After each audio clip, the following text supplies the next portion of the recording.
আমি আলিফকে বিয়ে করতে চাই। আর আলিফ যদি আমাকে বিয়ে করে তো আমার এই দেহ বেচে যত টাকা আমি ইনকাম করছি, এই খারাপ পথে যত টাকা করছি, এই বাড়ি সারি করছি, আর আলিফ যদি আমাকে বিয়ে করে আমি এটা সব গরিব দুঃখীরা দান করে দিব।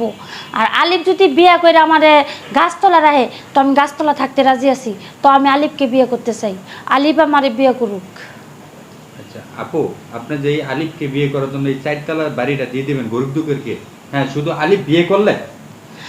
আলিফ আমার একবার কোক আমি বিয়ে করব, আমি সব কিছু দিয়ে দেবো। আমি এক কাপড়ে 4 তলা বাড়ি কি দিয়ে দিবেন?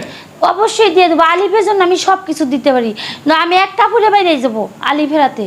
মানে আলিফ যদি আপনাকে বিয়ে করে এই 4 তলা যে আপনার এই বিল্ডিং বাড়িটা করছেন, যে দেহ ব্যবসা কইরা এই বাড়িটা সহ যা আছে অসহায় ব্যক্তি যাদের কাছে দান করে দিবেন, আপনি বুঝে শুনে বলতেছেন তো? বুঝে শুনে মানে সব কিছু দিতে, যে পায় হেঁটে ওয়াশ করে এসে 1 বছর পর ওর জন্য আমি সব কিছু করতে পারি। আমার এই এত সুখের দরকার নাই, আলিফেতে আমি গাছতলা থাকবো, আমার এই সুখ পালং খাটের দরকার নাই, এত টাকা পয়সার দরকার নাই। ও কষ্ট করে যদি পায় হাইটে খায়া না খায়া ওয়াশ করে আইতে পারে, তাহলে আমি ওর সাথে না খেয়ে থাকতে পারি।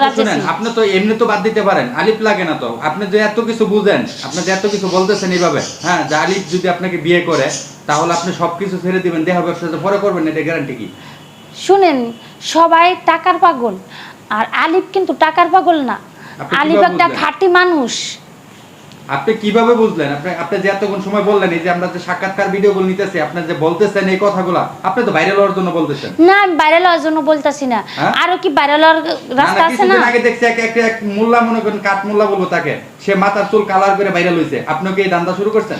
না না, আমার শুনেন, আমি এর আগে একজনের সাথে মানে বলছিলাম তুমি যদি আমাকে বিয়ে করো তাহলে আমার সয় সম্পত্তির টাকা পয়সা আছে, বুঝলাম না। মানে এর আগে একজনকে বলছিলাম। মানে আপনি কি বারবার বিয়ে করতে চাইতেছেন নাকি? বারবার না, ওনাকে আমার কথা শুনেন, এর আগে একবার আমি বিয়ে করবা চাইছিলাম, তা বলছি দেখো তুমি যদি আমাকে বিয়ে করো তাহলে তুমি ভালো পথে নিলে আমি এই রাস্তা ছাইড়ে দেবো। ও আমাকে আশ্বাস দিছে হ্যাঁ বিয়ে করবো কয়ে আমার অনেক টাকা পয়সা খাইছে, কিন্তু আমাকে বিয়ে করছে না। আর আলিফের মধ্যে ওইটা আছে, আলিফ তো টাকার পাগল না, আলিফ একটা খাঁটি মানুষ, আল্লাহ ওরে সব দিক দিয়েই দিছে।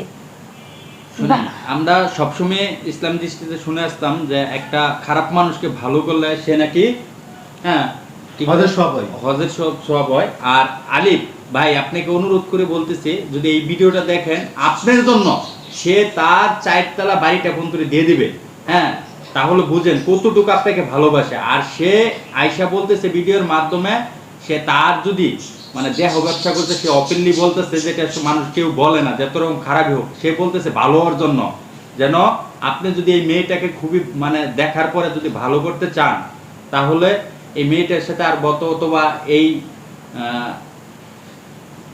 মানুষটার সাথে, এই মেয়েটির সাথে অবশ্যই আপনি যোগাযোগ রাখবেন বা যোগাযোগ করবেন, যেন এই মানুষটা ভালোর পথে আসতে পারে। হয়তোবা আপনার একটু পরামর্শের জন্য হয়তোবা এই মানুষটা ভালোর দিকে যাইতে পারে।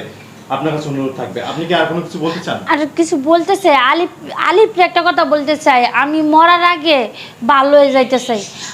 মানুষের হায়াত মেয়াদ কিন্তু বেশি দিন থাকে না, তা কোন সময় কার মৃত্যু আসে, আমি ওই যে বসে রয়েছি, আমি কিন্তু মরে যেতে পারি। তাই মরার আগে আমি ভালো হইতে চাই, আলিফরে বিয়ে করে আমি ভালো হইতে চাই।